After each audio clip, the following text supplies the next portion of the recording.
जब बच्चे बड़े हो जाते हैं, किशोरावस्था हो गए या किशोरावस्था को पार कर गए हैं, बल्कि होना तो ये चाहिए कि किशोरावस्था में तो निश्चित रूप से आप सभी माता पिताओं से हमारी आग्रह है कि बच्चों का पर्सनालिटी ज़रूर चेक कराएं।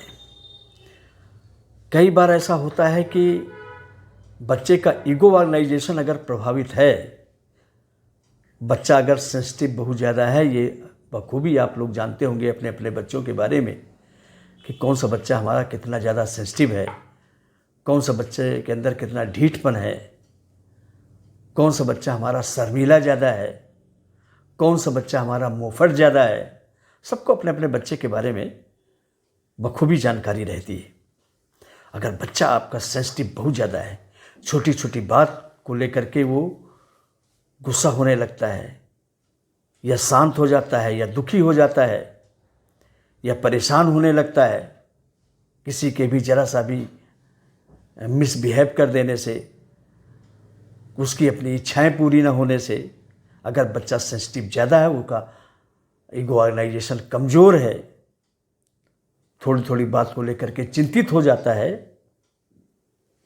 तो निश्चित रूप से आप सतर्क हो जाइए कि आगे चलकर जब कभी उसके जीवन में विपरीत परिस्थिति आए, या यूँ कहिए कि आज का दौर बड़ा कंपटीशन का दौर है।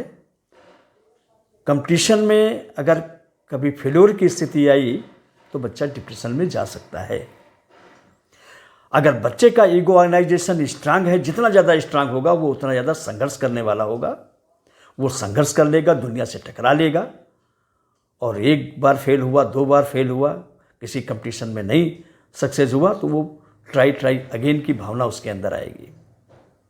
और अगर ईगो ऑर्गेनाइजेशन कमज़ोर हुआ तो जल्दी हिम्मत हार जाने वाला होगा। अगर उसके दिमाग में किस्मत की बात बैठी है तो कहेगा लगता है हमारी किस्मत में नहीं है, और वो ट्रायल ठीक से नहीं करेगा। अगर वो छोटी छोटी बातों को दिमाग में रख लेता है तो वो डिप्रेशन का शिकार भी हो सकता है। इसलिए अगर ईगो ऑर्गेनाइजेशन कमज़ोर है तो उसका ईगो ऑर्गेनाइजेशन स्ट्रांग करने के लिए काउंसलिंग की सिटिंग्स लेना जरूरी है। हर तरह की परिस्थितियों से बच्चों को फेस कराना जरूरी है, धूप छांव दोनों फेस कराना जरूरी है।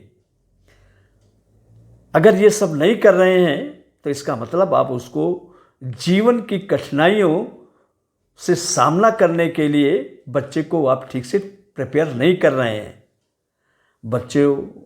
बच्चे को सुविधाएं देना ये सब तो ठीक बात है, लेकिन जीवन की कठिनाइयों का हंसते हंसते सामना कर ले, इसके लिए भी आपको मेंटली बच्चों को प्रिपेयर भी करना, ये भी आपकी एक जिम्मेदारी है। अगर बच्चा आपका क्रोधी हो जाता है और ज़्यादा बात नहीं कर रहा है, क्रोध आता है क्रोध को पी जाता है, दुख होता है दुख को पी जाता है, और बच्चा अगर 18-20 साल का है, 22 साल का है और इंटेलिजेंट है, तो बच्चा सिजोफ्रेनिक पर्सनालिटी डेवलप हो सकती है। ज़्यादा क्रोधी है, अगर वो कमरे में अपने आप को बंद कर ले रहा है तो फ़ौरन आप एक्सपर्ट से संपर्क कीजिए, नहीं तो उसके कैरियर पर उसका निश्चित रूप से बुरा प्रभाव पड़ेगा। फिर आप कहेंगे बेटा पढ़ने लिखने में बहुत होशियार था, पता नहीं क्या हो गया, अब कमरे में कैद कर लिया। कई बार तो आप लोग गलत रास्ते पर पहुंच जाते हैं उस बच्चे के ट्रीटमेंट के लिए, कहीं झाड़ फूंक कहीं ये वो। तो आपको एक अच्छे एक्सपर्ट से मिलना चाहिए। आप हमारे सेंटर पर भी आ सकते हैं, हमारे मनोवैज्ञानिकों के पास आकर के भी अपनी समस्या का समाधान करा सकते हैं, और निश्चित रूप से हमारा सेंटर आपको निराश नहीं होने देगा। धन्यवाद।